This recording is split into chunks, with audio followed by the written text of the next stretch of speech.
Assalamualaikum warahmatullahi wabarakatuh. Daawwattoota fi hordoftoota Rammee TVdha. Sagantaa kanarratti kan isiniif dhiyaate gaafii kofalchiisoo fi bashannansiisoo isiniif dhiyeessu ana obbo Kaartuun naan jaa yookaan Doktor Kaartuun jechuus ni dandeessanii. Arraan booda sagantaa bashannansiisoo kofalchiisoo akkasuma gaafii waa'ee amantii Islaamaa irraa kan isiniif dhiyeessu ana Doktor Kaartuun jechuudha. Kanaaf sagantaa keenya jala deemtanii hordofuu ni dandeessanii isiniin jaa. Arraaf gaafii afur babbareedduu qabadhanii isiniif dhiyaanne. Gaafii isiniif qopheessine keessaa gaafiin jalqabaa namni osoo hin dhalatin du'e eenyu? Namni osoo hin dhalatin du'e eenyu?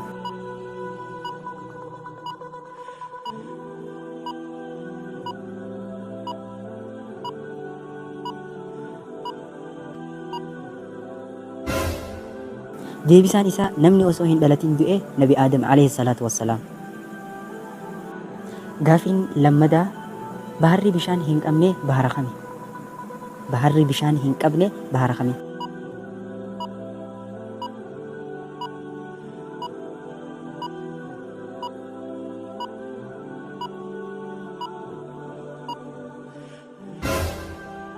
Deebisaan isaa baharri bishaan hin qabne bahara kaartaarraati. Bahara kaartaarraati bahara jennee yaamna. Garuu bishaan ni qabaa? Hin qabu. Deebisaan isaa kana ta'a jechuudha hordoftoota kiyya. Gaafiin sadaffaadha. Namni takka irra jahaffaa addunyaa tanaa ajjeese eenyu? Addunyaa tana bakka jaha baafnee waan bakka takkaa namni ajjeese eenyu?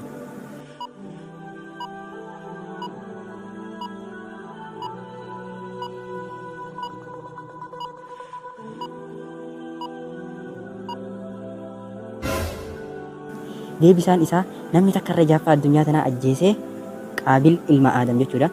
Akkana jechuun yeroo sanitti namni addunyaa gubbaa jiru nama jaha qofa. Nama jahan san keessaa nama takka ajjeese Qaabil. Kanaaf addunyaa tana bakka jaha baafnee waan bakka takka ajjeese jechuudha. Deebisaan isaa Qaabil ta'a jechuudha. Gaafiin afuraffaadhaa waan yeroo quufee haqa himu yeroo beelee hijibu. Waan yeroo quufee haqa himu yeroo beelee ammoo hijibu naa beekaa.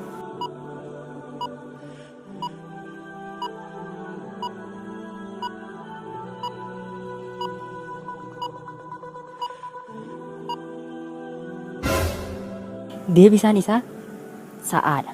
Sa'aan yeroonii fi dhagaansi guutuudhaa chaarjii qabdu yeroo dhagaa qabdu sa'aa sirriidhaa haqa himti. Yeroo dhagaa fixxe ammoo ni hijibti. Kanaaf yeroo quuftee haqa himti yeroo ni beeloyte ammoo ni hijibdi jechuudha. Deebisaan isiidhaa sa'aa ta'a jechuudha. Kanaaf daawwattootaa fi hordoftoota kiyyaa asirratti isinirraa gabaabsa. Hayi duba haga amma osoo sabiskiraayib gootee chaayinaala kanatti hin ida'amin maal godhi jirta? Dafii sabiskiraayib godhiitii chaayinaala kanatti ida'a. Video kana daawwachuuf hedduu galatoomaadha hordoftoota kiyya. Hamma video biraatiin walitti deebinutti asirratti isinirraa gabaabsa. Sagantaa ajaa'ibaa hangaan qabadhee isiniif dhiyaadhutti. Assalaamu alaikum warahmatullaahi wabarakaatu. Ciao.